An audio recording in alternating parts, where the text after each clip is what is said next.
Tienen ustedes ya de manera física el pequeño programita que se elaboró para este seminario que forma parte del curso de movilidad 1 que está a cargo del doctor Edgar Hurtado, con la intención de que ustedes puedan conocer las diferentes formas de acercarse a la cultura y a los estudios culturales. Por supuesto que esta forma no es única, hay muchas maneras de acercarse a la realidad y de acercarse a los procesos culturales, pero esta es una manera de ver la realidad y que muchas veces ha sido olvidada o incluso hasta invisibilizada por la literatura, ¿no?, en torno a los estudios culturales. Debo decirles que hay pocos trabajos sobre el género en los estudios culturales. Es un ámbito que recientemente se ha estado explorando, aunque sí, también decirles que se ha ido avanzando mucho en torno a la incorporación de esta categoría de análisis del género, en los estudios culturales y en la manifestación de la cultura, que son conceptos diferentes, ahora lo vamos a ir viendo.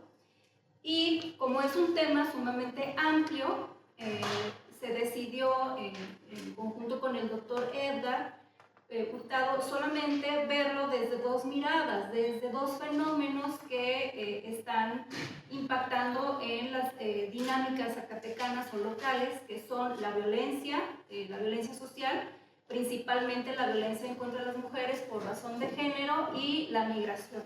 Son estos dos fenómenos que se van a abordar ya de manera muy específica en los siguientes días. En los siguientes días. Para ello van a venir dos personas que están involucradas directamente con estos dos fenómenos, no solamente en su comprensión, sino también en su atención y en la resolución de los problemas que se enfrentan con estos dos fenómenos. En el primer caso estará la fiscal especializada en delitos por razón de género, la maestra Fátima Encina Arroyo, y en la segunda ocasión estará el diputado migrante José Juan Estrada, que él es un conocedor de la migración en Zacatecas y sobre todo la transculturación, ¿no? Él también es migrante y ha vivido en Estados Unidos, ha formado parte de organizaciones, clubes migrantes. Fue migrante en su momento y ahora está en Zacatecas impulsando pues políticas públicas y reformas legislativas en esta materia. Entonces, este seminario que intenta acercar al género, los estudios culturales, lo vamos a dividir en tres temas. Ustedes lo pueden ver allí en su programa. A las que están conectadas en línea, en un momento más se los comparto para que lo puedan tener ustedes, el archivo, pero lo vamos a dividir en tres grandes temas. El día de hoy vamos a dar un panorama general del género como categoría de análisis en los estudios culturales, y posteriormente vamos a aterrizar con el análisis de la violencia en contra de las mujeres, principalmente en Zacatecas, y dirigida específicamente a delitos cometidos en contra de las mujeres. Y en segundo lugar, se va a revisar la cultura transnacional migrante. Entonces, decirles que estos son dos fenómenos importantes que se pueden revisar a la luz de los estudios culturales, pero hay muchos más, ¿no? Entonces, que no se vayan a quedar con la idea de que solamente estos dos, hay muchos, sin embargo, quisimos comenzar con ellos. Una servidora entonces pues va a acercarles a estos estudios culturales. También se conoce como perspectiva de género, aunque también debo decirles que este concepto es un concepto como más institucional, más desde los discursos oficialistas, para dar cuenta de pues este enfoque que permite ver las diversas desigualdades que existen entre hombres y mujeres, entre mujeres y mujeres, entre hombres y hombres, dependiendo de su expresión genérica, pero principalmente entre hombres y mujeres. Entonces, el objetivo de este seminario será que al final de estos cursos, de estas charlas que vamos a tener con ustedes, conocerán la importancia de este análisis de género en los estudios culturales a través de estos dos fenómenos, o acercamiento de estos dos fenómenos con esta categoría de análisis y otras más, como por ejemplo etnia, nacionalidad, edad, estado civil, y cómo se manifiestan estas categorías en las relaciones culturales locales. Entonces, este es el objetivo del seminario. Decirles, como ya se comentó, que forma parte del curso de movilidad. En esta ocasión, en todas las ocasiones, ¿verdad, doctor? Se entregará una constancia de participación con un valor curricular de 16 horas, que es equivalente a un crédito. Y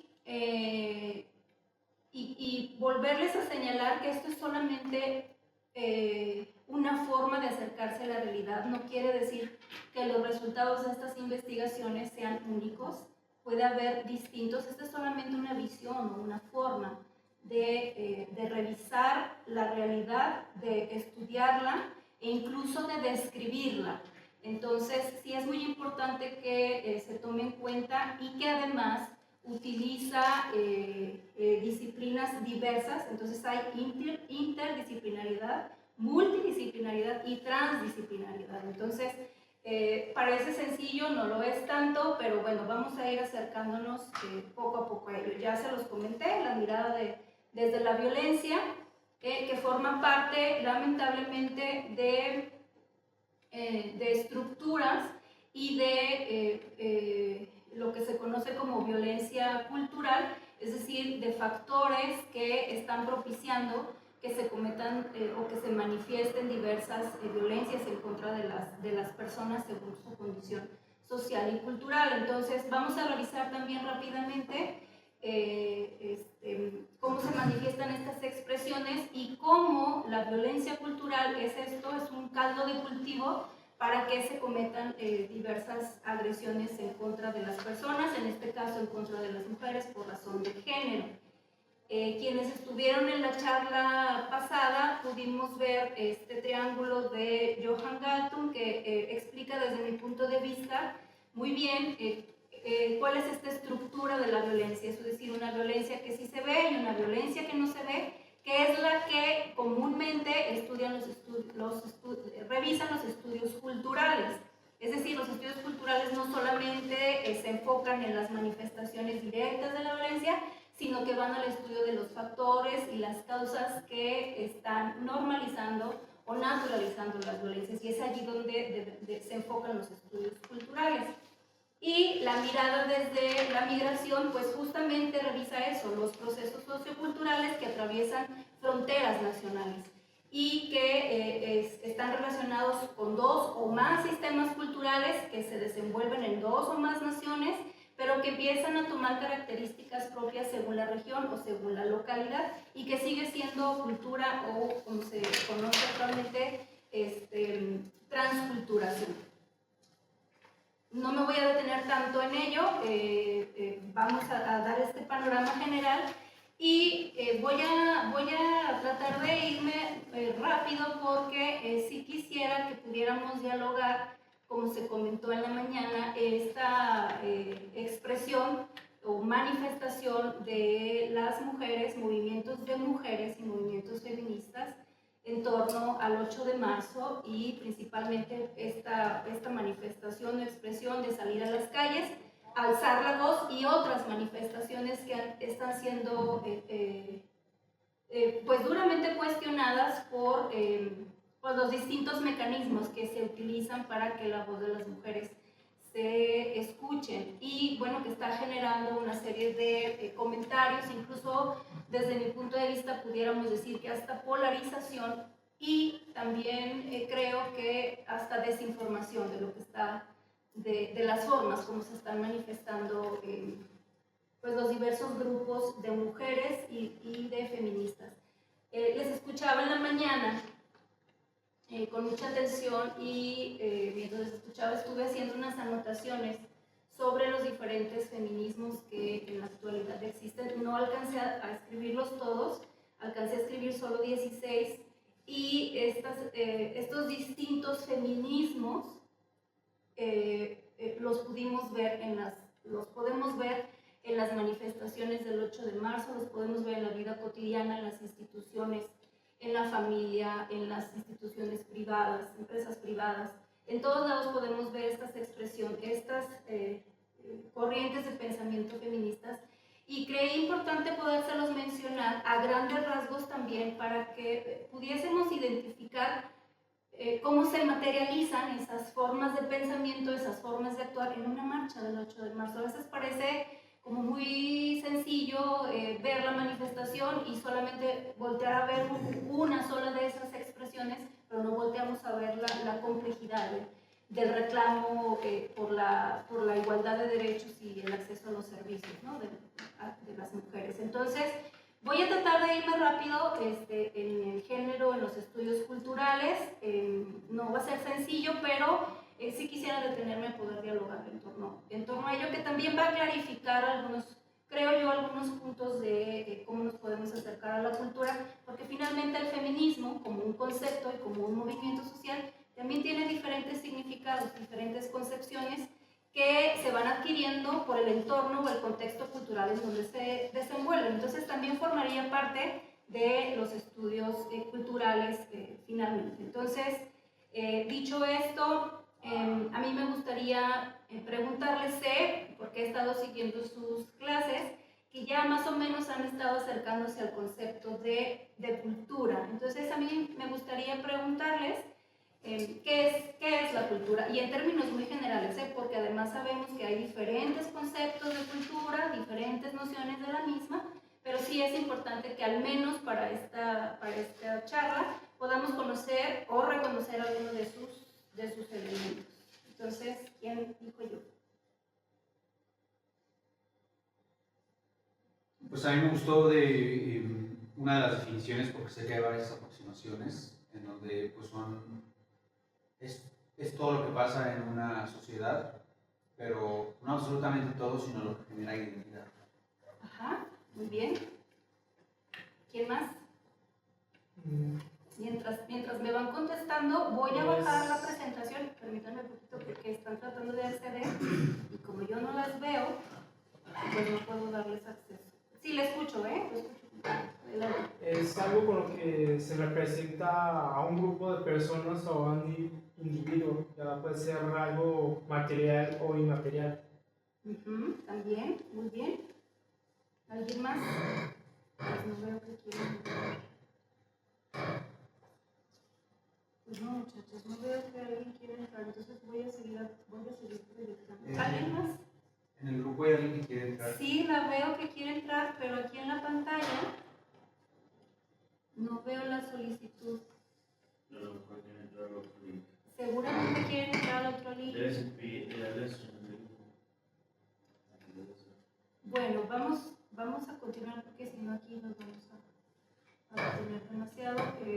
No veo, yo que alguien quiera acceder a la sesión, entonces voy a seguir compartiendo la pantalla, sí diciéndoles que como la estoy compartiendo no puedo ver si alguien. Muy bien, entonces la cultura, como ya ustedes me lo han estado comentando, son justamente todas esas manifestaciones de la existencia humana y que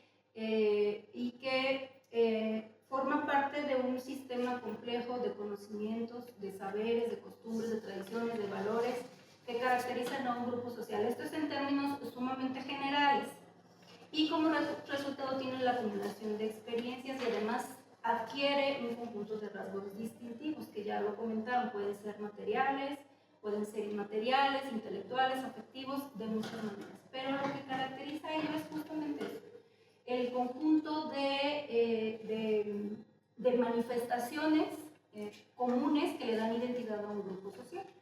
Entonces, para podernos acercar a la cultura, pues hay que ver, hay que revisar cuál es ese conjunto de conocimientos, de saberes, o lo que queramos revisar, ¿no?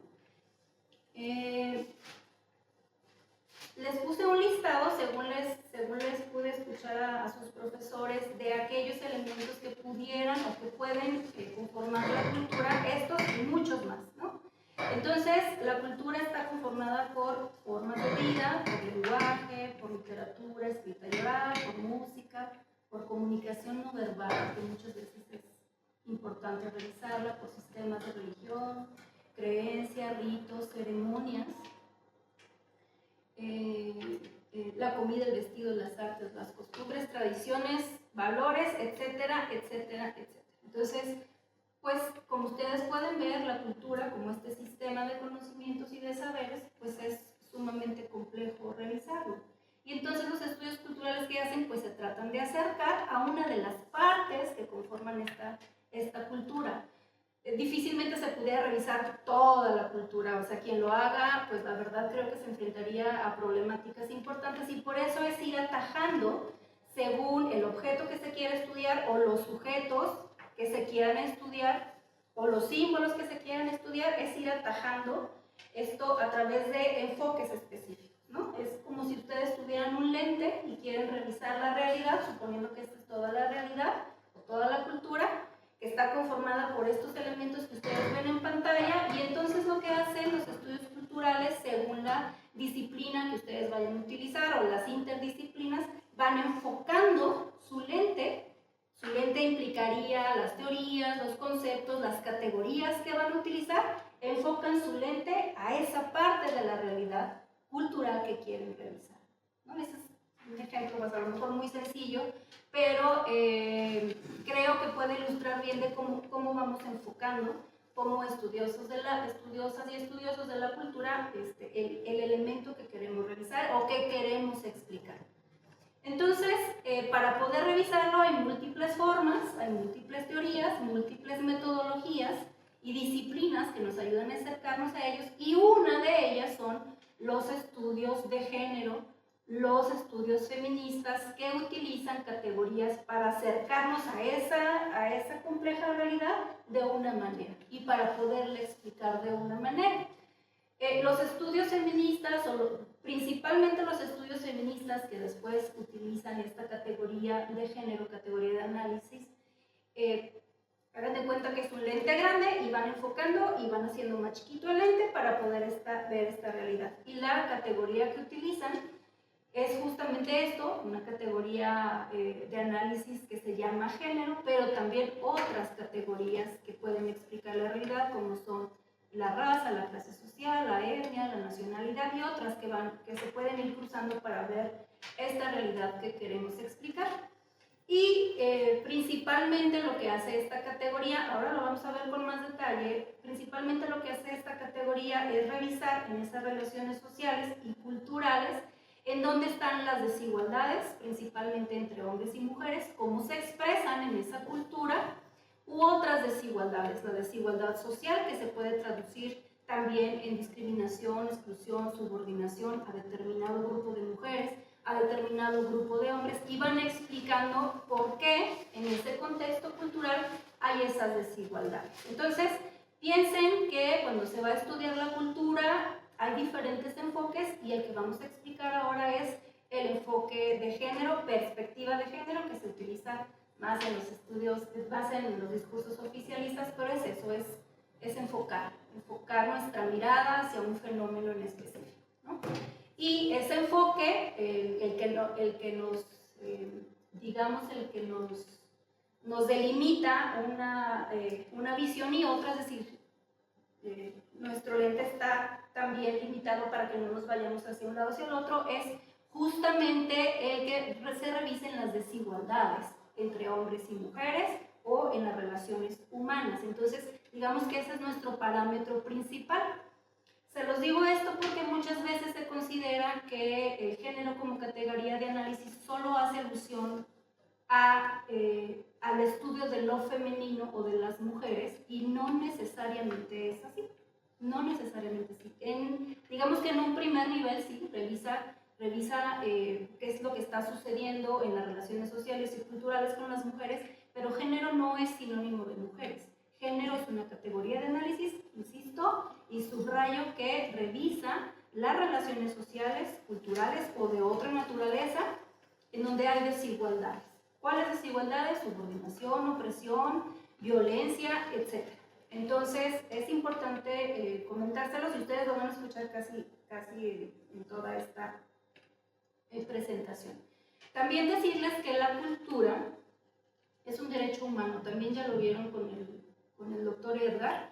En realidad el derecho humano es el acceso a la cultura, y al disfrute de los bienes y servicios que debe prestar el Estado en esta materia para que las personas puedan acceder a la cultura. Y además que el Estado debe de garantizar el ejercicio de los derechos y manifestaciones culturales. Entonces, cuando ustedes escuchen que la cultura es un derecho humano, en realidad lo que se debe de garantizar por parte del Estado es el acceso a esa cultura, la producción de esa cultura, es más, la resignificación de esas manifestaciones culturales.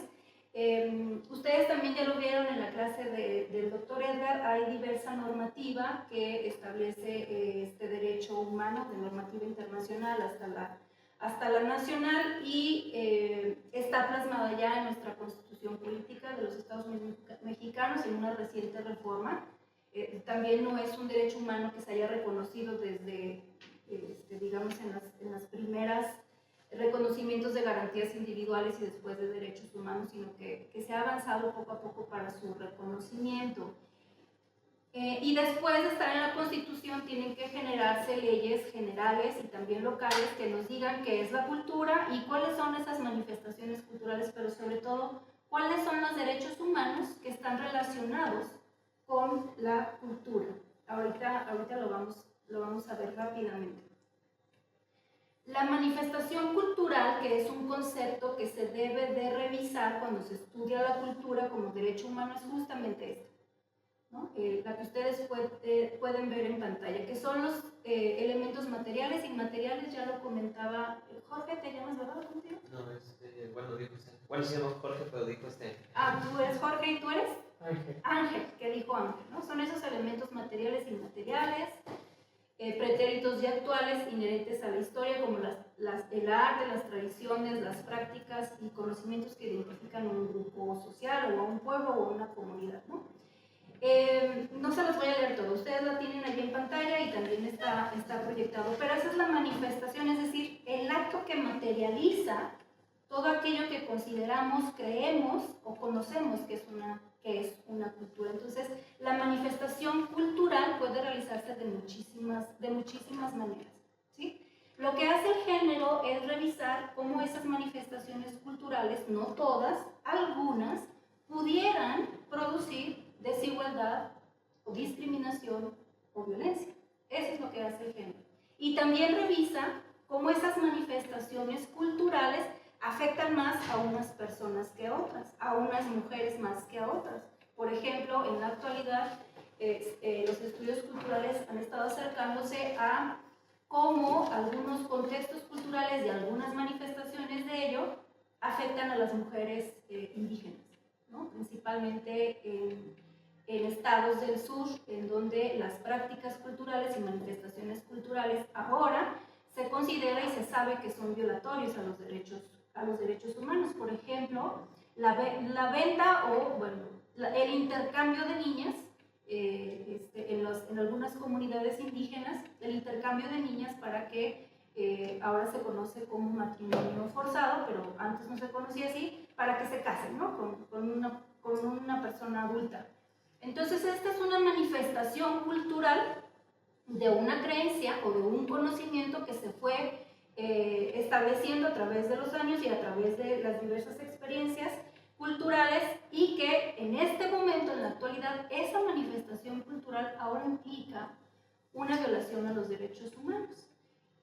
Como no es tan sencillo llegar a las comunidades indígenas y decirles, oigan, esta práctica que ustedes están realizando ahora desde la visión occidental de derechos humanos, esto es una violación a los derechos humanos, esas intervenciones no deben de realizarse así. Desde los estudios culturales y desde los estudios feministas se han abordado diferentes formas de podernos acercar a estos contextos culturales sin tener que transgredir sus propias dinámicas sociales y culturales. Es que se tienen que establecer estrategias para llegar, para dialogar, para platicar y para hacerles ver que esas manifestaciones culturales son violentas, son discriminatorias y además que son violatorias de los derechos humanos. Esto ha costado mucho por lo arraigado que están estas manifestaciones culturales. Sin embargo, bueno, han ido resignificándose, por eso la cultura se resignifica a través del cambio de las manifestaciones culturales. Incluso incluso algunas de la erradicación de esas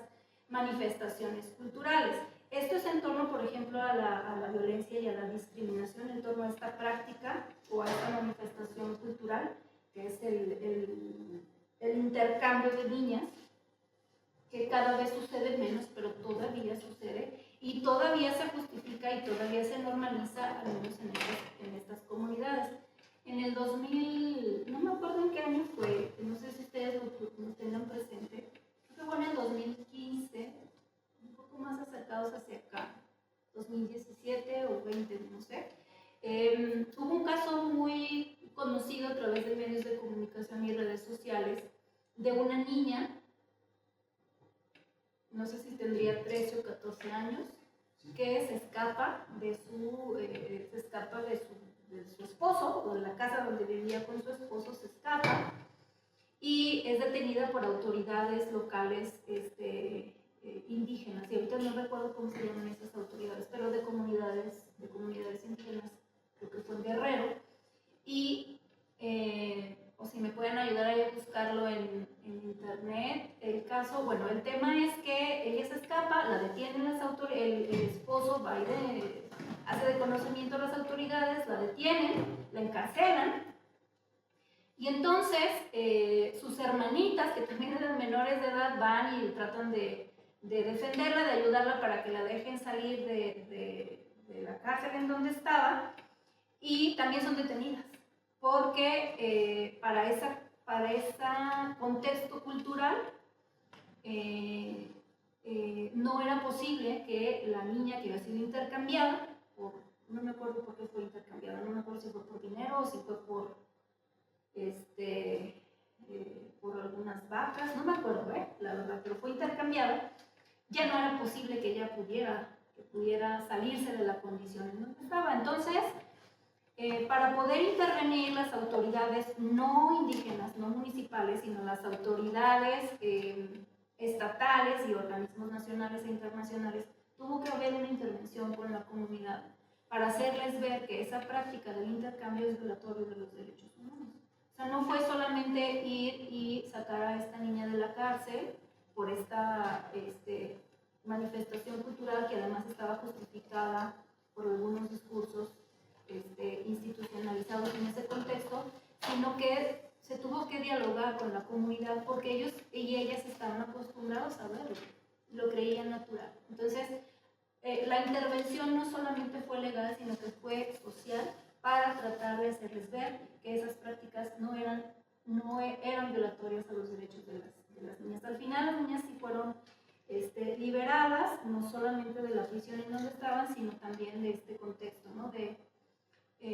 Desde mi punto de vista, pues de violencia familiar y de violencia sexual que un adulto estaba cometiendo contra un niño. Esa es nuestra visión porque así nos hemos educado, así nos hemos formado, y hay quienes lo podemos ver así, como una violación a los derechos de las niñas, pero hay quienes todavía no están inmersos en esa dinámica social, no sé si me explico. Entonces, para poder acercarse desde mi punto de vista a estas problemáticas, lo mejor que podemos hacer es no imponer nuestra visión del mundo, porque no todas las personas la tienen. Hay quienes sí la comparten, pero hay quienes no. Y la mejor forma de poderse acercar es primero explicando y después, cuando se trata de derechos humanos al menos, pues ya implicar elementos, sobre todo legales, que pudieran ayudar en ese contexto a que no suceda. Hay otro caso que recuerdo también, ese también es reciente, de una diputada que visitando algunas comunidades indígenas en Valparaíso, le decían que las niñas indígenas de tránsito, sobre todo wixárikas, estaban siendo robadas y violentadas sexualmente, porque en las comunidades en donde vivían, en las casas donde vivían, no había esto, el cerco, una barra perimetral o una malla o lo que fuera, que delimitara una casa con otra, un espacio, un hogar con otro. Y entonces lo que hizo la diputada, bueno, no sé si ustedes se acuerdan, no sé si conocieron ese caso, entonces la diputada lo que hace es para atender la problemática en específico, es decir, esa manifestación directa, la violación sexual de las niñas y el robo de las niñas, fue proveerles de mallas ciclónicas para al menos ayudarles en ese espacio a delimitar, ¿no?, el lugar y que no fuera tan fácil el poder acceder a las niñas, robárselas y violentarlas sexualmente. Fue muy criticada, muy criticada la diputada por esa acción que realizó acudió en su momento ahí a la instancia que se encarga de las políticas públicas hacia las mujeres y lo que se hizo fue primero decirle que fue una acción que definitivamente trató de colaborar con el contexto en el que se estaba viviendo esta manifestación de violencia en contra de las niñas y que además era producto de manifestaciones culturales, pero que la intervención, además de esa, tendría que ser otra, porque esa nada más iba a atacar el problema pues, en lo que se ve y de manera temporal, pero lo que había que hacerse era una intervención más directa con la comunidad, dialogar y estar allí con ellas y ellos para hacerles ver que estas prácticas eran dañinas incluso para su propia comunidad. Y la intervención duró poco más de un año con organizaciones que trabajan con mujeres indígenas y estuvieron allí en ese lugar. O sea, tuvieron que trasladarse y vivir prácticamente con ellas y ellos para trabajar de manera comunitaria con sus propias dinámicas cotidianas, ¿no? Entonces se reunieron primeramente con las líderes o las lideresas en la comunidad indígena, trataron de convencerlas, trataron de decirles que estos eran violaciones a los derechos humanos, explicándoles en sus formas, en su lenguaje, qué es una violación a los derechos humanos y qué daño causan a las personas. Y posteriormente también tuvieron que trabajar con los líderes hombres de esa comunidad indígena wixárika para también hacerles ver el daño que se estaba provocando a las niñas. Esta intervención duró más de un año y me atrevo a decir que fue poco el trabajo que se tuvo que realizar para al menos hacerles ver que estas prácticas al menos en la actualidad y desde la visión de los derechos humanos, era discriminatoria, violenta y que además podía extenderse por el simbolismo que ello lleva. Entonces, intervenir en estas manifestaciones culturales no es nada sencillo. A veces pareciera que sí, o a veces quienes no tienen conocimiento de estos enfoques que se tienen que utilizar, pues llegan a través de la imposición. Y eso es lo que menos se debe de realizar. Ahí tiene que haber un trabajo primero teórico, conceptual, metodológico y en este caso estratégico para poder intervenir en estos asuntos.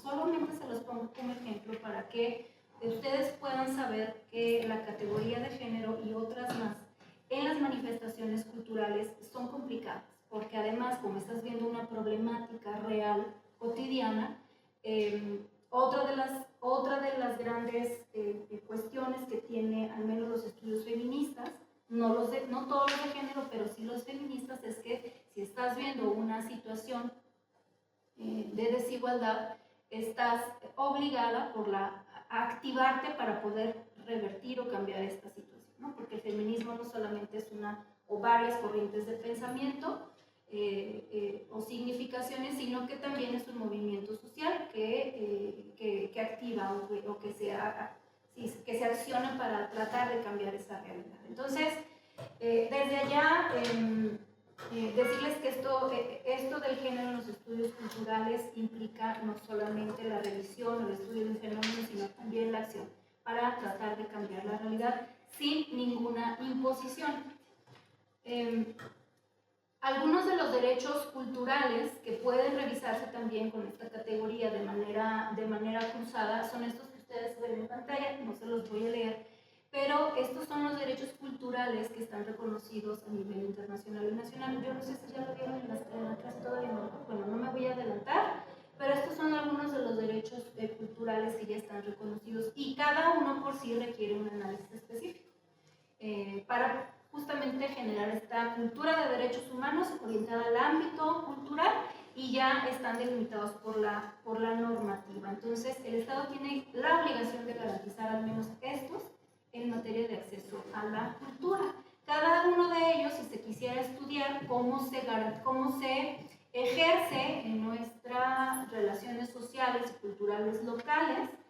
Se tendría que revisar dependiendo de los enfoques que tengamos y cada uno pudiera tener también esta categoría de género para saber cómo las mujeres están accediendo a cada uno de los derechos y sobre todo si el Estado se los está realmente garantizando. Ejemplo, ¿no? Entonces, como ustedes pueden ver, la cultura, los estudios culturales pueden revisarse desde diferentes enfoques y además cada uno pues tiene su propia complejidad. Estoy tratando de irme muy rápido para poder llegar al punto de la manifestación, que también es una expresión de las dinámicas sociales y culturales.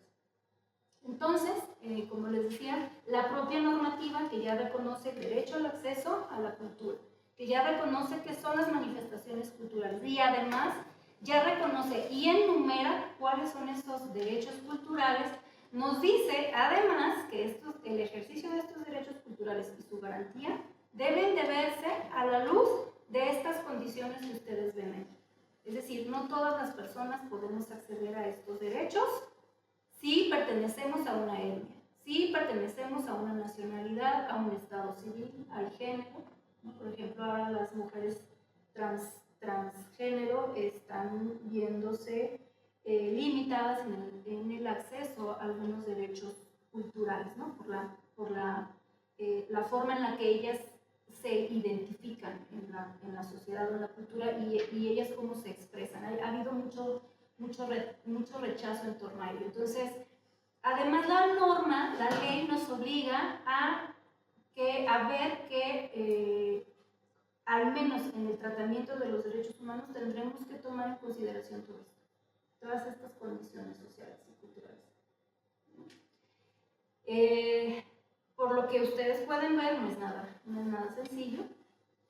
sencillo, pero cada vez hay más acercamientos, ¿no? Y cada uno requiere su propia especialidad. Sobre todo en estas condiciones sociales, si se han considerado en la normativa es porque también está demostrado que si tú perteneces a una etnia, que si tienes discapacidad, que si tienes alguna enfermedad, como VIH, como lupus, que se está haciendo un trabajo aquí desde el doctorado en estudios contemporáneos, y otras enfermedades limitan la posibilidad de las personas para poder acceder a estos bienes y servicios o siquiera a un derecho. Eso también está comprobado porque vivimos en una cultura, lamentablemente, que discrimina a las personas, las excluye por su condición social, ¿no? O económica, o política, o religiosa, o etc. Entonces, lo que hacen los estudios de género es justamente enfocar este fenómeno dependiendo de las categorías que se quieran revisar a través de estas condiciones que también en el derecho se conocen como categorías sospechosas, es decir, pues cuestionar el por qué una niña indígena migrante no puede acceder a todos sus derechos. Entonces ese lente se va haciendo chiquitito hasta revisar casi la identidad de las personas en un grupo. Entonces eso es lo que hacen los estudios de género. No les voy a platicar mucho sobre la categoría de género porque también se requiere profundidad para ello, pero a lo que hace referencia nada más en la categoría es que el género es una organización social de las relaciones entre los sexos, es decir, socialmente se le asignan valores, comportamientos, identidades y roles a un cuerpo sexual. Lo que más se ha avanzado es estos comportamientos, roles, actitudes, identidades al sexo mujer o al sexo hombre. Eso es lo que comenzó a analizar los estudios de género desde su inicio. Es decir, nace una persona, nace un ser, y según como le ven su cuerpo sexual, dicen, este es niño. Y inmediatamente, a ver si lo voy a poner acá, aquí está. Inmediatamente, cuando nace este ser, se le asigna un género, es decir, este es niño, biológicamente está está constituido como un varón, pero socialmente ya se le asigna un género. Y el ejemplo que más se utiliza, sobre todo en los talleres oficialistas sobre la perspectiva de género, es niño y entonces se le compra la chambrita azul y a la niña se le compra la chambrita rosa. Desde allí ya se le está asignando simbólicamente un género. Y a ese niño o a esa niña, además, se le va a dar una identidad de género. Conforme va creciendo y está siendo educado, se le va formando, se le va educando y se le van construyendo creencias, pensamientos, valores, en donde se le dice es que los niños tienen que jugar con las pelotas y las niñas tienen que jugar con las muñecas. Y los niños no lloran y las niñas sí lloran. Y entonces a eso se le llama identidad de género. Las personas, todas las personas, tenemos o estamos, además de que se nos asignó un género, socialmente se nos asigna un género masculino, femenino, y bueno, hasta allí me voy a quedar, porque hay otros géneros, pero no lo vamos a problematizar más, porque si no, esto se va a volver muy complejo. Vamos a quedarnos con estos dos, masculino o femenino. Además se nos dice cómo tenemos que actuar, ¿no? Cómo tenemos que desenvolvernos diariamente, eso se llama identidad. Yo me identifico como una mujer femenina y entonces socialmente lo que está construido para identificar a las mujeres, vamos a pensarlo así, es que usan vestido, usan tacón, se peinan, se planchan el cabello, se maquillan, digamos una cultura occidental. En una cultura que no es occidental, vamos a pensar en las mujeres que deben de usar burka. ¿Sí saben lo que es el burka, no? ¿No? El burka principalmente se utiliza, es una vestimenta, forma parte de la cultura, de manifestaciones culturales, principalmente en países árabes, en donde culturalmente las mujeres deben de utilizar como vestimenta una, vamos a decirlo así, una manta, principalmente negra, porque todas son negras, toda, que debe de cubrir desde la cabeza hasta los pies. No pueden verse ni los zapatos. Y para que ellas puedan ver y medio respirar, hay una tela que está hasta aquí, para que ellas puedan, si quieren salir a la calle, pues puedan ver y puedan medio respirar, ¿no? Entonces, desde la cultura occidental, podemos ver que esa manifestación cultural a través del vestido de las mujeres es violatoria de los derechos humanos. Sin embargo, en esas culturas, esa manifestación cultural forma parte de la identidad de las mujeres. Naces mujer y por tanto usted va a tener que utilizar el burka toda su vida. ¿Sí? Entonces, esa es la identidad de género. ¿Cuáles son esas formas que la sociedad va, bueno, algunos estudios feministas dicen imponiendo, pero va, pues eso, identificando a las personas según, en este caso, el sexo con el que nacieron? Y a ver, no sé, no recuerdo otra manifestación cultural así. A ver, ustedes, acuérdense de alguna, el burka, los aros en el cuello. Los aros en el cuello también, pero eso es para hombres y mujeres, ¿no? Es para hombres y mujeres. Sí, creo que sí, o no sé. Bueno, hay una cultura, creo que es africana, sudafricana, ¿sí? No estoy segura, donde a las mujeres, ya me acordé ahorita de otro que sí es de mujeres, se les pone algunos aros para que se les vea su cuello más. Ese es el que decía que los aros. Ajá, se les pone aros así. Y entonces ellas van creciendo y su cuello pues está más levantado, ¿no? Creo que caracteriza a algunas mujeres, creo que serán las líderes de esa comunidad africana. Hay otra, yo no sé si todavía se lleve a cabo, pero era muy común en un tiempo específico no sé si es en China, bueno, es una cultura oriental, en donde a las mujeres se les ponía unos zapatos que les hacía el pie así chiquito, porque era japonesa. Las geishas, nada más a las geishas. Bueno, no estoy seguro, pero bueno. Bueno, vamos a decirle a las geishas, a lo mejor nos estamos equivocando, pero es una cultura japonesa en donde las geishas, además de que se les viste de manera específica, además de que se les asigna un rol, ahorita vemos el rol, que deben de comportarse y actuar para determinados hombres. En lo que se refiere a la identidad de género es que se les pone zapatos para que su pie se haga chiquitito y delgadito, y entonces el pie no crece de manera, vamos a decirlo, normal o común, normal desde la visión occidental, sino que sus dedos se hacen así chiquititos y además se les deforma el hueso del pie por el zapato que tienen que utilizar. Entonces, esa práctica, esa manifestación cultural se le conoce como identidad, es decir, ven a una mujer que tiene el pie así, que utiliza esos zapatos, y ya se le identifica como una mujer gay, ¿sí? Entonces, a eso se refiere con identidad. Bueno, por ejemplo, perdón, sí. Antes, por ejemplo, que las amazonas también, algunas, no sé si por voluntad o era parte de la misma cultura o tradición, que para hacer sus tiros perfectos con el arco, se cortaban un pecho.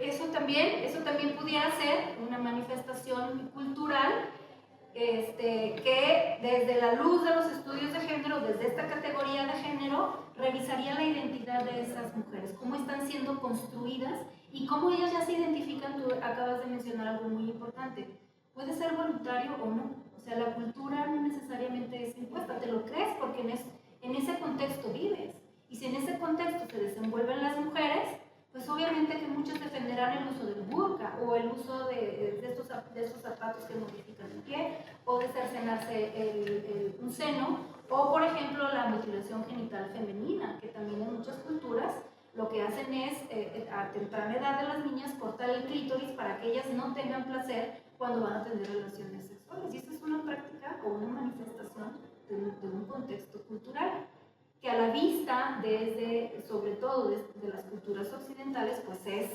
claramente violatorio de los derechos humanos sexuales, en este caso de la mutilación genital femenina, una clara violación a sus derechos humanos. Pero si te acercas a ese contexto y estudias esas dinámicas, te vas a dar cuenta que muchas mujeres o hombres lo ven como algo natural o normal y se justifica, ¿no? Incluso lo defienden. Sí, Gracias. Ahorita estábamos mencionando algunos ejemplos que nos pueden parecer como hasta extremos, ¿no? Pero podría hablarse también del tema de los uniformes escolares con las faldas, porque las niñas están obligadas a usar falda, lo que quiere decir que tienen la obligación de mostrar sus piernas y no tienen otra opción. O sea, si no quieren mostrar sus piernas, no pueden negarse porque es una imposición de las instituciones educativas. Entonces, podría ser también otro tema de esos, ¿no? O sea, que no tengas derecho a decir, es que yo no quiero mostrar cierta parte de mi cuerpo, y te digan, es que sí la tienes que mostrar porque es un... Así es, parte así de es. eso, ¿no? Parte de las asignaciones de la identidad de género que puede verse en el uso de la vestimenta tanto para hombres o para mujeres es justamente lo que dice Alfredo. En la cultura occidental y en otras culturas, socialmente o a veces hasta institucionalmente se obliga a las niñas a que usen la falda, sobre todo los uniformes escolares. Ya se ha avanzado de manera importante para que las escuelas no impongan este uniforme de falda para las niñas, sino que ellas se sientan libres de utilizar, si quieren falda o si quieren pantalón, pero sin embargo está todavía esa idea, esa concepción de que las niñas deben de utilizarla. Ahora ya se pueden interponer quejas ante derechos humanos por esas imposiciones, pero lo cierto es que siguen siendo prácticas sociales que se llevan a cabo cotidianamente. Y como las personas lo vemos tan normal o tan natural, porque forma parte de nuestra cultura, incluso de nuestra identidad, no lo cuestionamos. Pero son prácticas tan cotidianas que no tendríamos que irnos a los extremos, como los que estamos platicando, para saber que el género cruza todas las relaciones sociales, todas las relaciones culturales, políticas, económicas, absolutamente todas. Allí puedes ver la diferencia en asignaciones de identidades y de roles. Ahora voy a los roles de género. Los roles de género son los comportamientos que en torno al sexo varón o al sexo mujer se han construido socialmente. Y cada cultura tiene propios roles, lo que se conoce como roles de género. Pues el más difundido es el que está relacionado con la división sexual del trabajo y que asigna a hombres y mujeres, principalmente a los hombres la tarea de proveedor del hogar y a las mujeres de cuidadoras o administradoras del mismo. Este es un rol que prácticamente está casi en todas todas las culturas, ¿no? Por esta división sexual del trabajo. Sí. Bueno, y ahorita que estaba mencionando eso, no sé, curiosamente, no sé si tenga que ver, ¿verdad? Pero hace poco lo platicaba con un varón, así de, ahorita a mí se me hace más difícil ser un varón que una mujer, en el sentido de que precisamente como que el rol de la mujer puede ser muy versátil, o sea, si yo quiero ser una ama de casa y quedarme en mi casa sin trabajar más que en mi casa, pues está perfectamente visto, o sea, no hay problema. Y si quiero salir a trabajar, pues también está perfecto, está muy bien visto. Pero no es lo mismo con un hombre, o sea, un hombre tiene un rol muy definido, aunque él es el proveedor de la casa y que no se puede quedar en la casa, o sea, él no puede no trabajar, por ejemplo.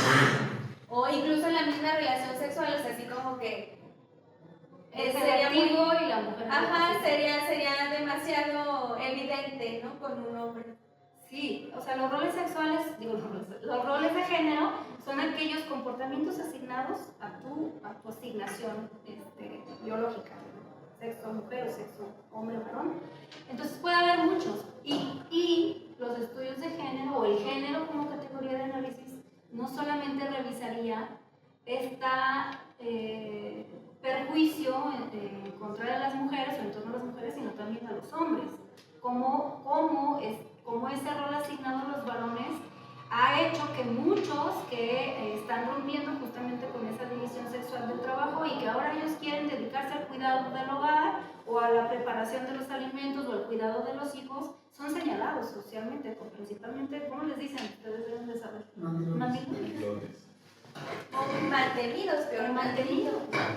Entonces, claro, o sea, el género como cruza todo, o sea, afecta a todas las personas, ¿no? Pero les afecta de manera diferente. Eso es lo que hace el género. Enfoca para ver de qué manera me está afectando esa construcción social con base en el género, esa construcción cultural con base en el género. Eso es lo que es, enfocar. Y entonces tiene estos, digamos, estos niveles, voy a decirlo así, niveles: la asignación, la identidad y el rol. Entonces, estos tres que ustedes pueden ver allí se ven en todas las manifestaciones culturales, en absolutamente todas. Unas en mayor nivel, otras en mayor grado, otras en menor grado. Entonces, ¿cómo se puede estudiar una manifestación cultural, una cultura a través del género? Pues esto, revisando cómo se les asignó, cómo se les identificó o cuáles son los roles. Pero además de ello es qué causas y efectos tiene. Porque estamos hablando solo de los negativos, pero hay otros. Hay otros en donde se ha invisibilizado, por ejemplo, el trabajo que hacen las mujeres indígenas u otras mujeres trabajando esto, la Shakira y haciendo muñequitas de trapo. Eso está invisibilizado completamente, porque se considera que ese no tiene valor, incluso se le denomina cultura popular, ¿no? Cuando hay estudios culturales que ya están visibilizando o revisando que esa práctica o esa manifestación cultural es benéfica, al menos para la comunidad femenina de ese contexto. Pero desde los ojos de algunos estudios, de algunas feministas que están construidas en la radicalidad, eso lo ven, lo menosprecian, ¿no? Entonces, lo que quiero decirles es que los estudios de género son diversos en la expresión individual o de identidad de un grupo en específico. Y entonces lo que hacen los estudios de género es explicarlo, cómo se manifiesta, cómo sucede, cómo se identifica, si causa daño o no, si lo estamos invisibilizando o no, si lo estamos violentando o no. Entonces, eso es lo que hace en términos generales de la categoría de género, que debe de cruzarse con otras categorías. Bueno, ya se los comenté. El género como categoría de análisis nos ayuda a comprender las diferentes realidades, ¿no? Principalmente se comenzó con las relaciones entre hombres y mujeres, pero lo cierto es que ya hemos avanzado hasta expresiones muy complejas que a veces nos cuesta trabajo entenderlas y asumirlas como parte de nuestra cotidianidad, como las mujeres transgénero, ¿no? O sea, es algo que a veces ya nos cuesta mucho.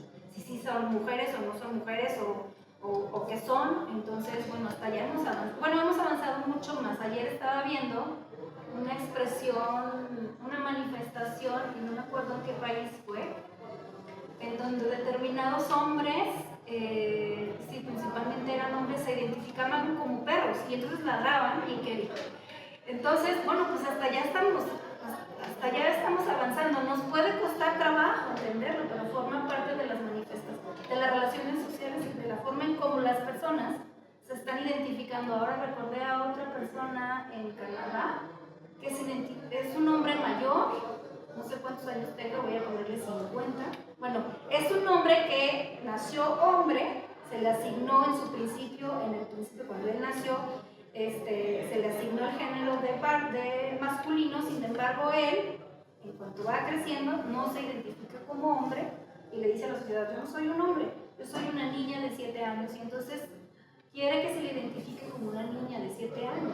Entonces él se viste, se arregla como una niña de 7 años, ¿no? Entonces su rol ya no es el de un hombre, el que socialmente se le impone a un hombre adulto, sino su rol, el que desenvuelve cotidianamente, es el de una niña de 7 años. Entonces, hasta ya se ha avanzado y muchísimo más que pudiera ser cuestionado o no, pero lo que hacen los estudios culturales es revisar qué está pasando en esa dinámica cultural, qué diferentes manifestaciones, en este caso se llamarían disidentes o que se rebelan contra lo que está establecido socialmente y que parece normal o que parece común o que es normativo. Se rebelan a esas formas de asignación, de identidad y de papel. Y le voy a quitar de género.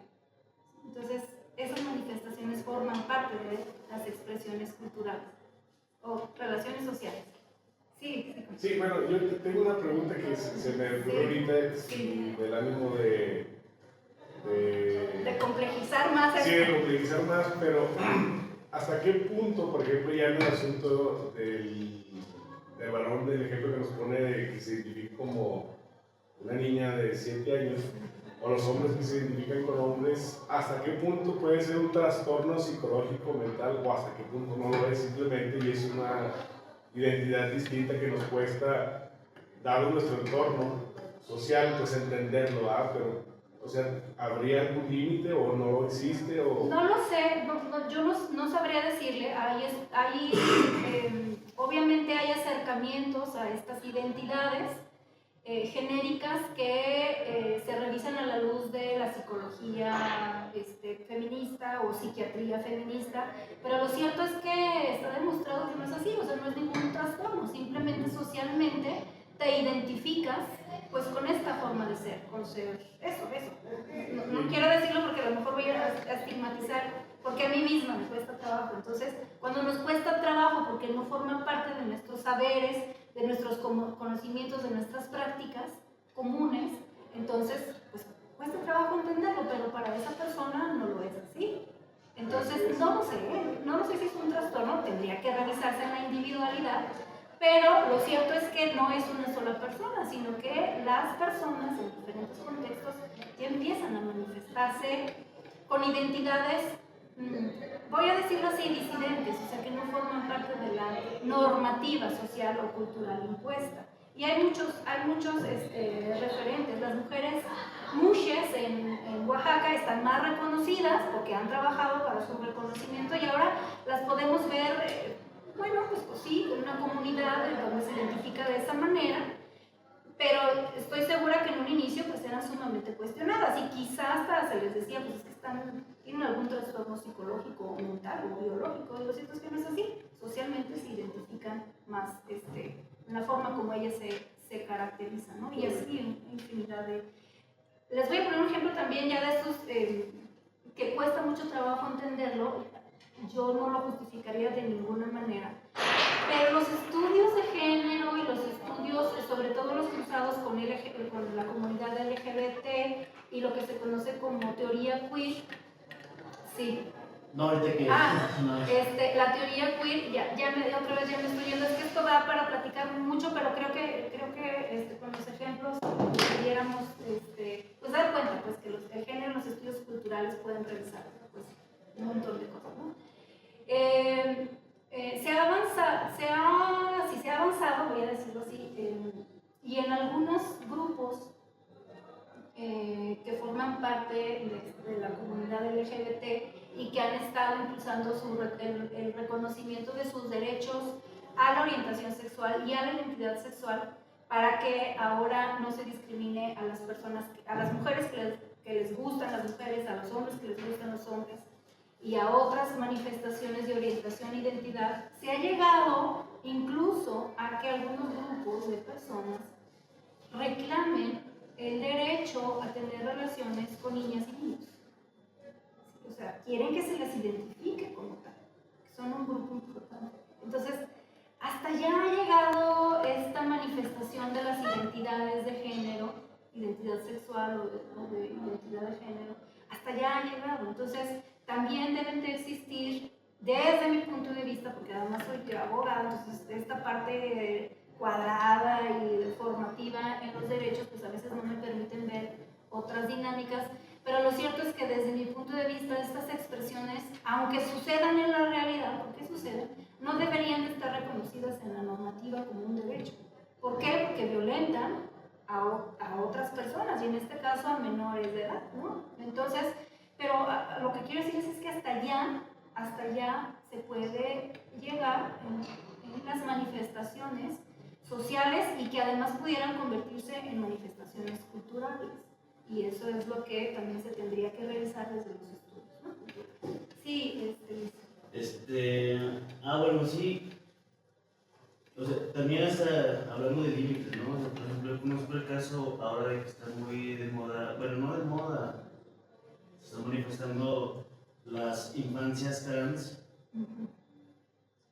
Pues he conocido un caso en el que, bueno, no sé, me cuesta trabajo cómo le puedes dar la decisión a un infante que está desarrollando su juicio y su cerebro todavía no está. Y no solo darle la decisión de, en cuestiones hormonales y demás, sino que tanto hay padres que influyen a que tomen esa decisión, ¿no? O sea, y, pues, que está bien o está mal, pues a mí qué, ¿no?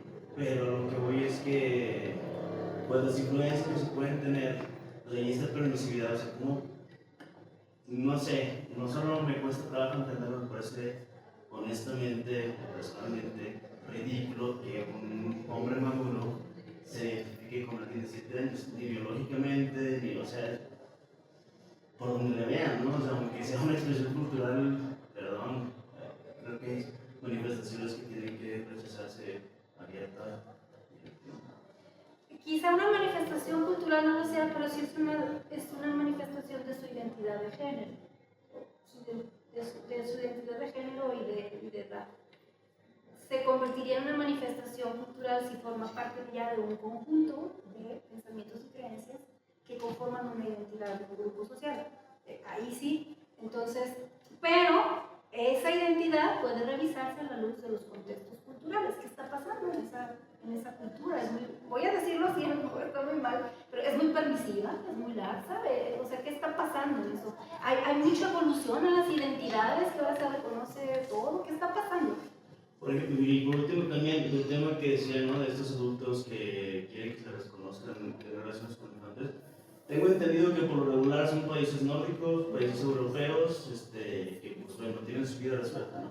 Creo que es tanto el ocio, tanto su necesidad de darle sentido a su existencia que pues, ya rayan en la degradación, ¿no? En la decadencia, tal cual. Fíjese, o sea, tú lo puedes decir así desde tu concepción, desde tu cultura, desde tu formación, pero quizá allá no se ve así, no lo sabemos. Para eso son los estudios culturales que cruzan estas categorías, saber qué está pasando socialmente, culturalmente y normativamente.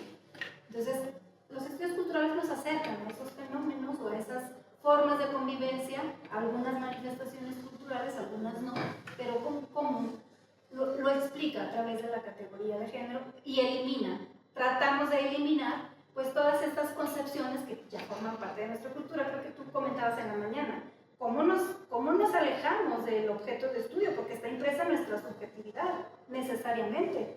Yo, por ejemplo, pensando en estudiar a estos grupos que están reclamando su derecho a tener relaciones sexuales con niños, desde mi concepción sería muy difícil apartarme de esta idea de que esto es un delito, porque así estoy construida, así estoy formada, incluso en derecho. Entonces, ¿cómo me aparto de ello?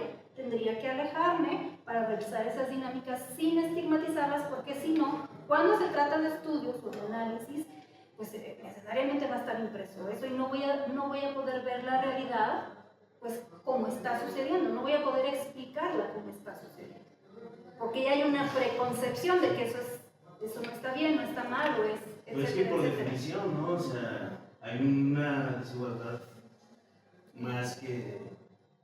Habría que revisarlo y estudiarlo. No quiere decir que esté bien o que esté mal. Lo que les digo es que desde los estudios culturales, con esta perspectiva, te acercas a la realidad y le explicas, sin imprimirle tu preconcepción. La explicas. Pudiera ser que sí, pudiera ser que no. Hay algunos estudios que desde los estudios culturales han ayudado a que determinadas prácticas después se reconozcan en una norma. Quizá esta, ¿no? Al menos en nuestra cultura, ¿no? Pero, y hay otras que sí. Entonces, justamente el género lo que tiene que hacer es, ¿quieres revisar una realidad? Crúzalo, revisa, pero hay que quitarse estas preconcepciones. Eso es sumamente difícil porque además el género está cruzado también en tu propia individualidad. Se te asignó un género, se te asignó una identidad y seguramente cumple roles conforme a ese género. O te revelas a esos roles que están asignados socialmente. Y eso tiene que ver con comportamientos, pensamientos y formas en cómo estamos educados y construidos. No sé si me explico, Luis.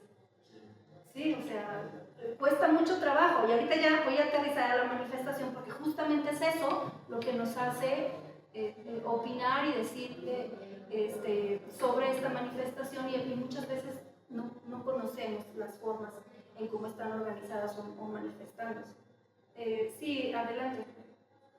Sí, es que ahorita me surgió la duda por la crisis existencial de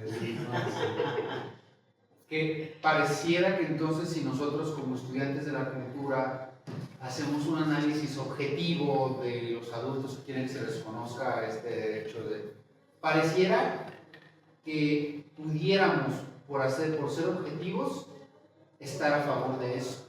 O sea, yo digo que tendríamos que tener cuidado porque parece que sí estoy hablando de eso y no digo que lo rechazo por ser objetivo. Entonces la gente va a entender que como no lo rechazo, lo apruebo. Entonces hasta en la objetividad puede haber cierto riesgo de que se me acuse como estudiante de la cultura de afirmar a la hora de no rechazar. O sea, hay un riesgo también. Entonces por eso Luis quiere decir que no.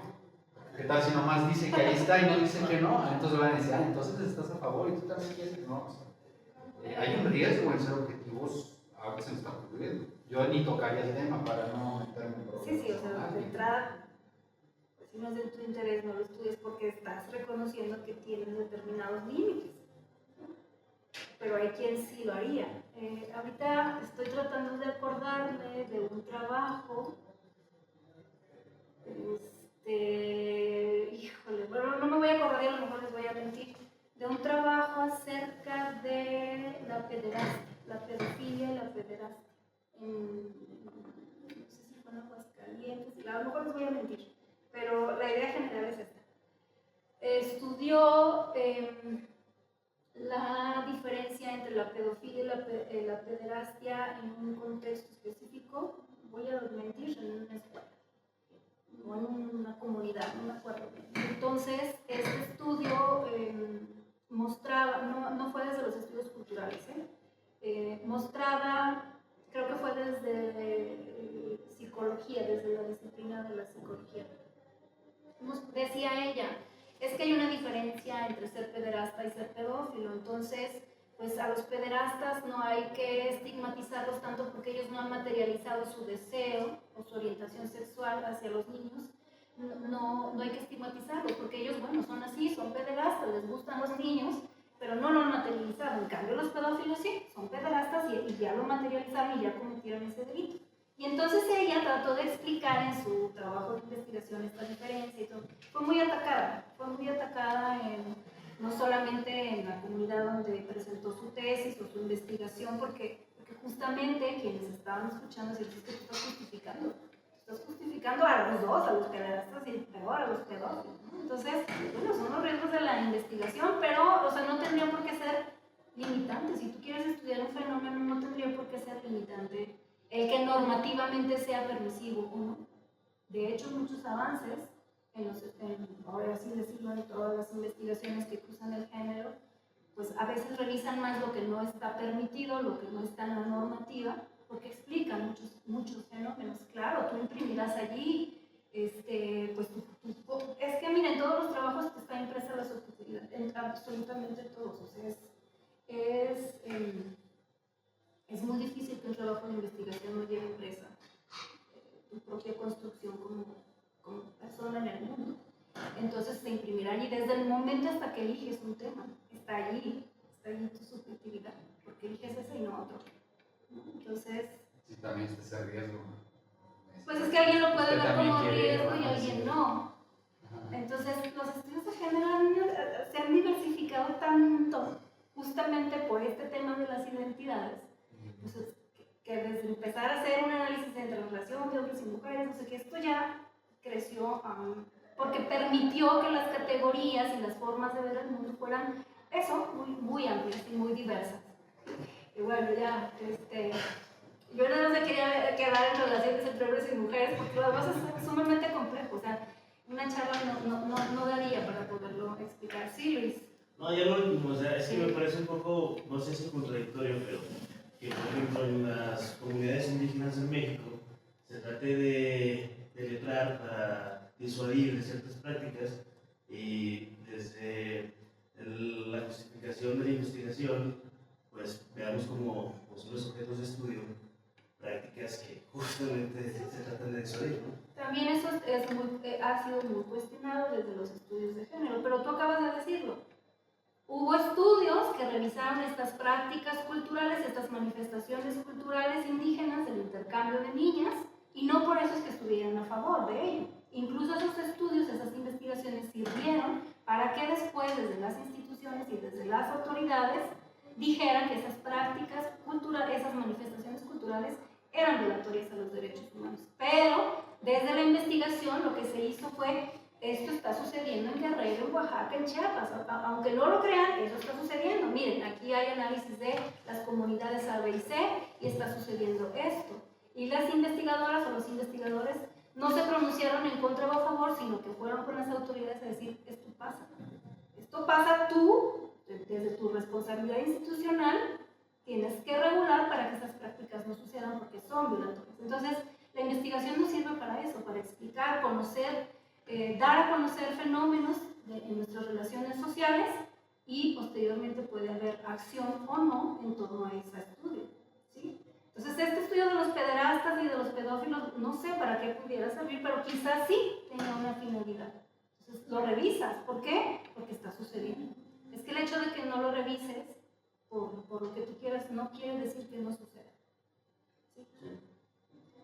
Bueno, voy a avanzar más rápido. El género en la cultura entonces revisaría, bueno, más bien hasta donde se ha avanzado hasta este momento, la literatura en torno a ello ha revisado esto, desde las formas de vida hasta las costumbres y tradiciones que ustedes ven en una columna, que han revisado los estudios culturales, cómo se expresan las violencias, las subjetividades, la memoria, la historia, los movimientos, organizaciones de mujeres. Ahí nos vamos a detener ahorita en la manifestación del 8 de marzo.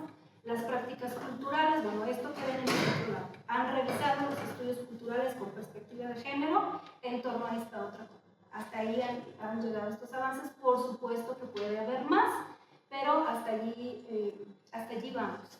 Son muy complejos porque, bueno, tienen que cruzar varias categorías. Voy a dejarlo hasta allí porque en la siguiente clase, en la siguiente sesión, vamos a revisar la cultura, la violencia en contra de las mujeres por razón de género. Quise ponerles nuevamente este triángulo de Johan Galtung porque explica justamente la violencia,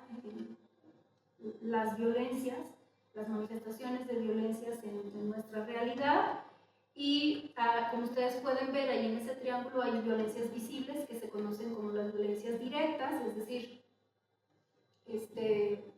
los homicidios, los feminicidios, las violaciones, los golpes, la violencia psicológica, el acoso, el hostigamiento, es decir, lo que se materializa ya en un hecho o en una omisión. Pero hay violencias invisibles que, pues eso, no se ven, pero que están formando parte de estas relaciones entre personas y que desde lo que se conoce como la violencia cultural son actitudes que están justificando o normalizando las violencias directas. Es más, a veces hasta las incitan.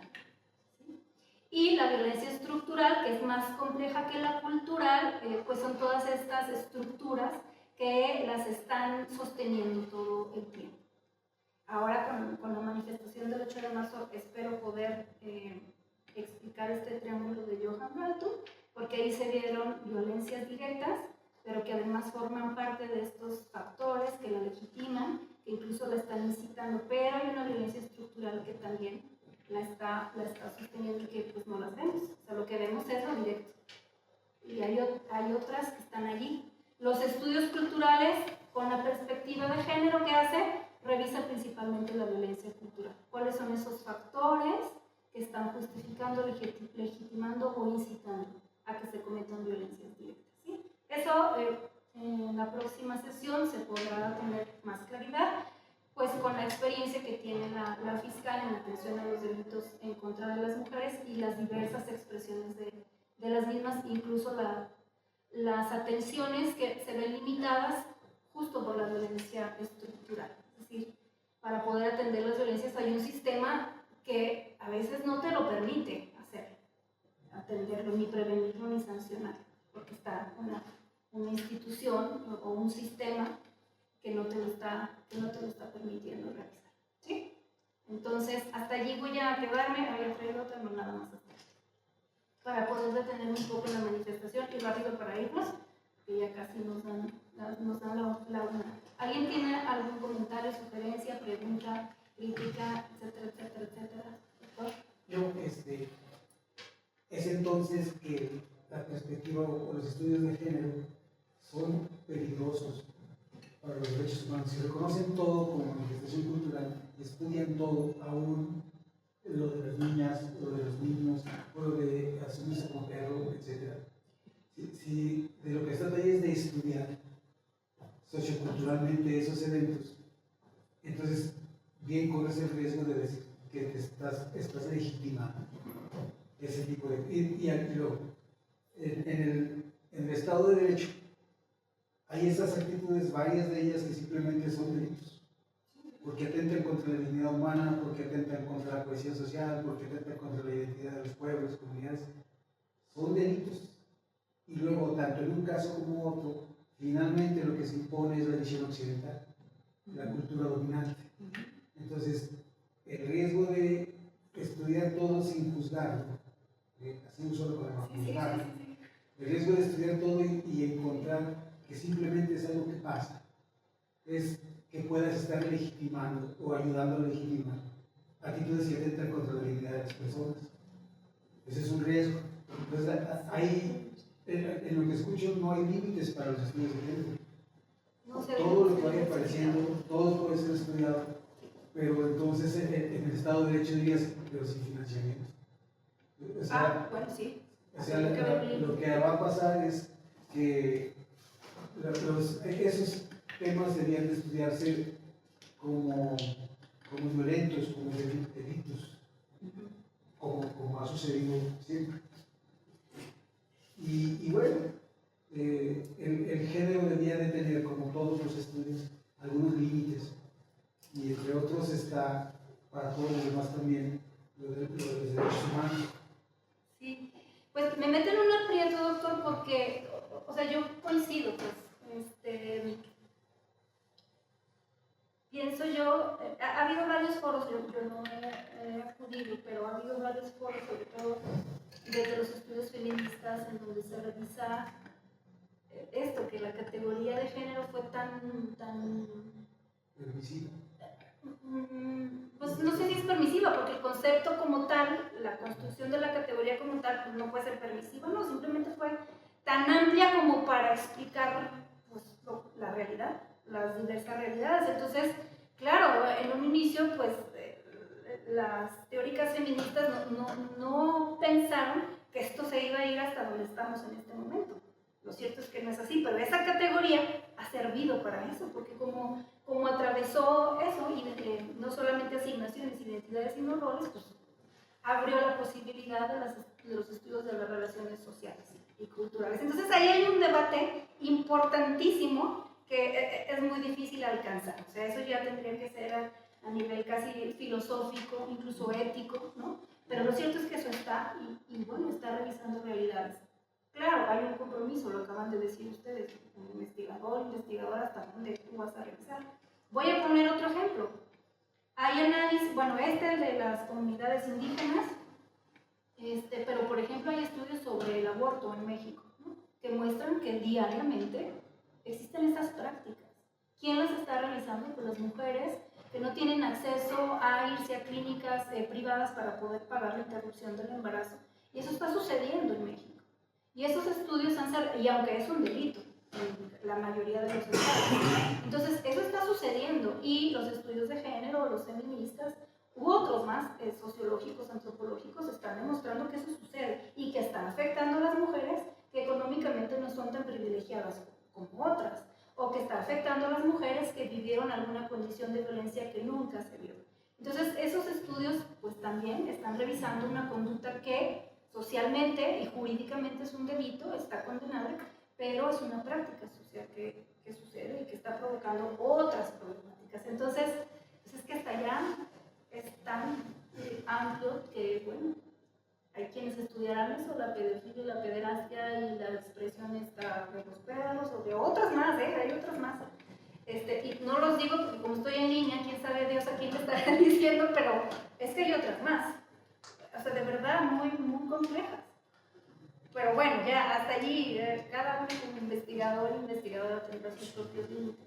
El género ha sido eso, y ya está siendo muy discutido, por al menos por algunas corrientes feministas, de hasta dónde está también tu ética como investigador, como académico, de esta categoría de socioanálisis. Entonces, sí, doctor, es algo que se está discutiendo.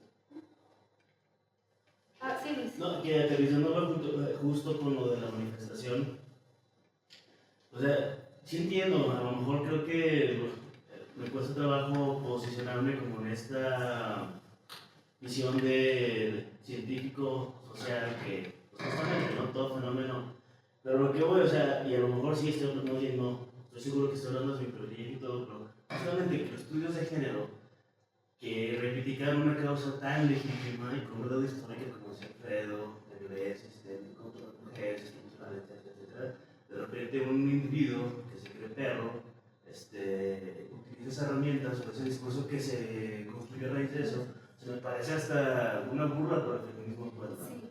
Pero pues bueno, ahora sí que cada quien. Las discusiones ahí están, o sea, de verdad las discusiones ahí están, o sea, la categoría se fue de las manos, voy a decirlo, en términos coloquiales, pero ahorita la principal discusión que hay en torno a los movimientos feministas y estudios feministas es la inclusión de las mujeres trans. O sea, ¿realmente deben de participar del feminismo?, se preguntan ellas, y unas dicen no, porque no son mujeres. No son mujeres que nacieron mujeres, son mujeres que nacieron hombres. O sea, regresamos otra vez a la asignación del género en torno a la biología sexual. Cosa que se había creído superada hace muchos años. Y regresamos. Y muchos dicen, incluida, no van a decir que soy transfeminista, pero dicen, no, o sea, ¿por qué una mujer trans va a competir en natación con las mujeres que nacieron mujeres? Les va a ganar, biológicamente está construido de otra manera y les va a ganar, ¿no? Y más, ¿no? Hay algunas, sobre todo en la marcha del 8M, que dijeron que esta marcha es separatista y no queremos mujeres trans. Otras que fueron más abiertas dijeron sí, pero hay unas que se cuestionan, ¿y por qué tú, hombre, nacido hombre, que después te conviertes en mujer, vas a ser benéfica de las luchas históricas de las mujeres? Etcétera, etcétera. O sea, hasta allá están las discusiones. Pues digno de revisarse, pues sí es digno de revisarse y decir qué está pasando con esto del género, que es muy, muy complejo, pero que es real, que revisa situaciones cotidianas y reales. no serán manifestaciones culturales, eso sí, pero otras sí. Entonces, bueno, ya nos quedan un pocos minutos. En la mañana les escuchaba, voy a dejar el triángulo. Rápidamente, para podernos ir en tiempo. Ustedes saben que el 8 de marzo es un día que tiene un valor histórico importante debido a las manifestaciones de mujeres, principalmente mujeres socialistas de hace más de 100 años, que estuvieron impulsando que se creara un Día Internacional de la Mujer para que se reconociera la lucha por las mujeres de clase baja, de obreras, sobre todo de fábricas textiles, a tener mejores condiciones laborales y de vida. Digamos que ese es el origen, en términos generales, el origen histórico del Día Internacional de la Mujer. Y luego, años después, hace 46 años, se convierte en un tema oficialista. Desde las Naciones Unidas se adopta este Día Internacional de las Mujeres. Incluso en los primeros años se elimina el reconocimiento de la lucha de las mujeres socialistas y no lo reconoce. Ahora ya lo reconoce un poco más, pero lo que hace la ONU es diversificar los temas que se tienen que revisar. Y el 8 de marzo, como se instala oficialmente un día para revisar la condición jurídica y social de las mujeres en el mundo, se ha ido avanzando en diversas materias, se revisan las desigualdades que se viven en el ámbito económico, educativo, tecnológico, etcétera, etcétera, y llega un punto en el que esa revisión de la condición de las mujeres hace sinergia con uno que está afectando a la mayoría, que es la violencia en contra de las mujeres por razón de género. Y hasta hace muy pocos años, prácticamente del 2000 en adelante, 2017 ya en específico, con manifestaciones grandes de número de mujeres diversas, salen a las calles con diversas causas de discriminación, de violencia, de desigualdad, pero una que está uniendo o que hace sinergia, que es la violencia en contra de las mujeres y las violencias más graves, que es la desaparición de niñas, de jóvenes y los feminicidios, ¿no? Entonces, en estas manifestaciones se pueden ver cómo se organizan los diversos grupos de mujeres y diversos grupos feministas. Mientras yo les escuchaba, trataba de escribir los diferentes feminismos que hay, ¿no? Y que todos tienen como base lograr la igualdad. La igualdad no física, no biológica, sino la igualdad en derechos, igualdad en el acceso a servicios y bienes y servicios. Entonces, en las manifestaciones se organizan de tal manera que cada corriente de pensamiento, al menos en el feminismo, se ve identificada en esa organización.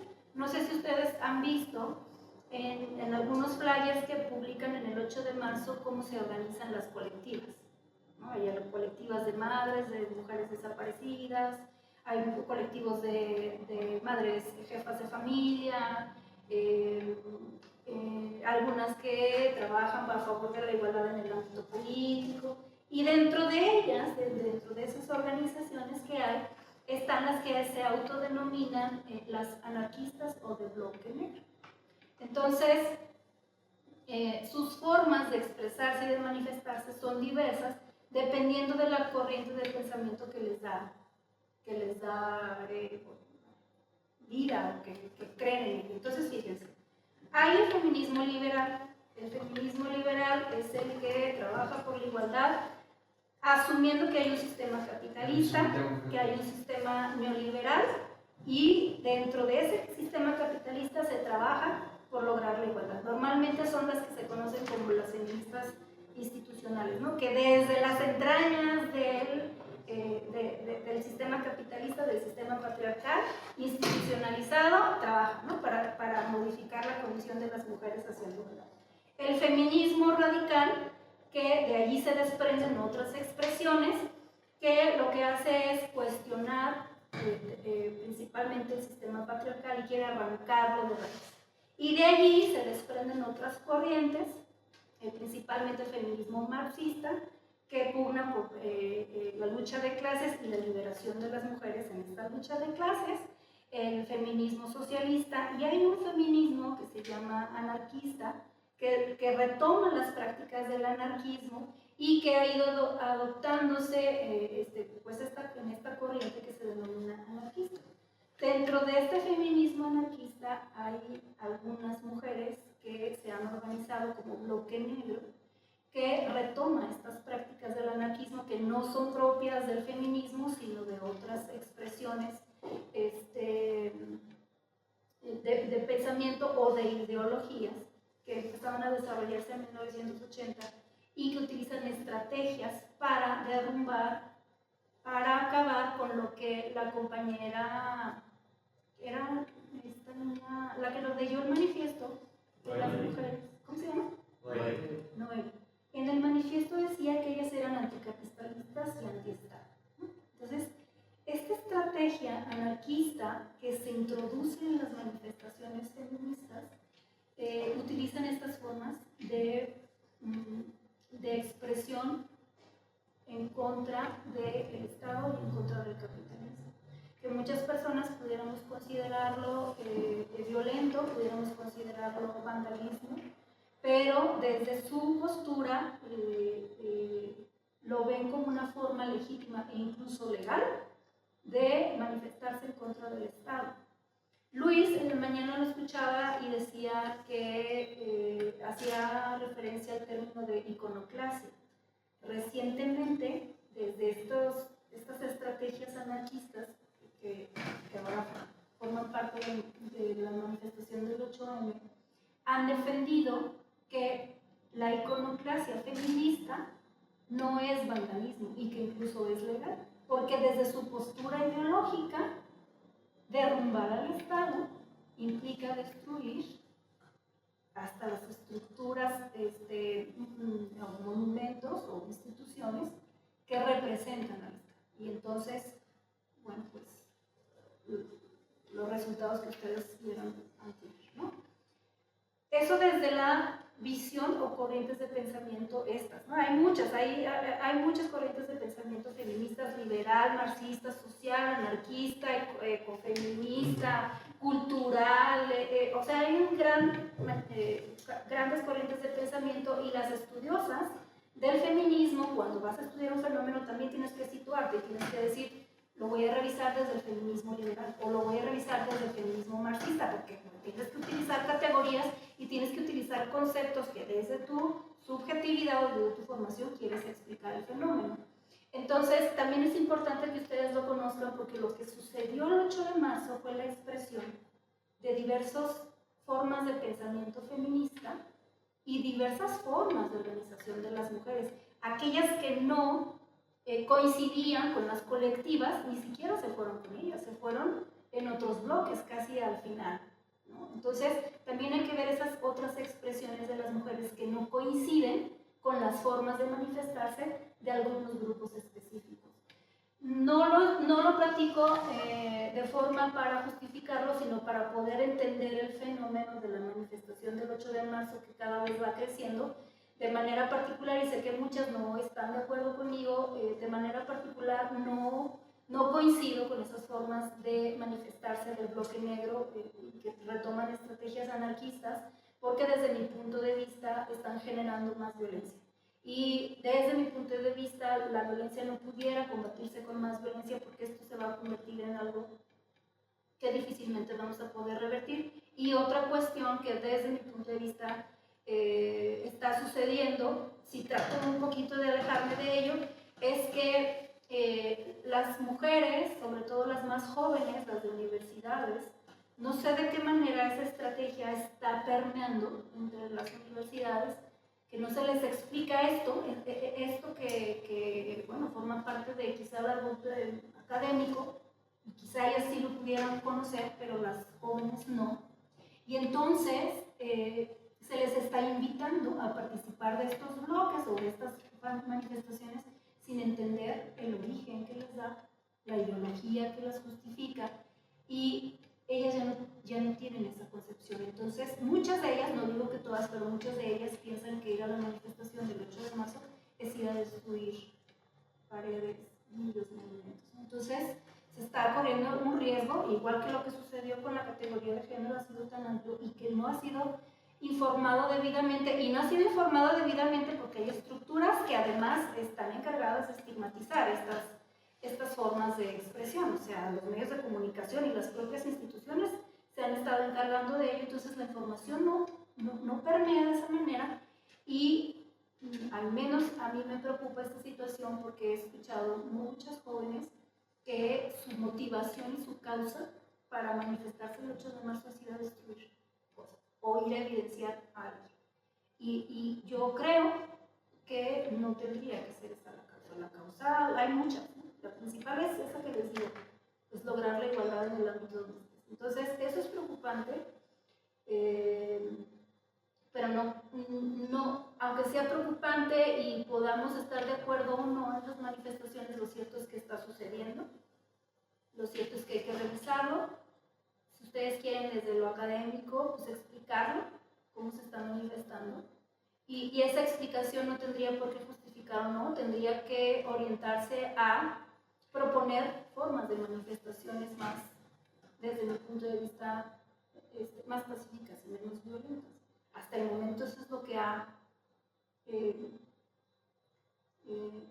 llamado la conciencia, y eso es preocupante, tan preocupante como lo es que un evento cultural sea suspendido por la violencia social y criminal. O sea, de verdad, no sé si ustedes lo hayan visto así, pero bueno, sí, la ciudadanía tiene derecho a decir que se suspendan las actividades culturales, pero las actividades culturales propositivas que fomentan creencias, valores positivos, están siendo ya aplastados por dinámicas violentas.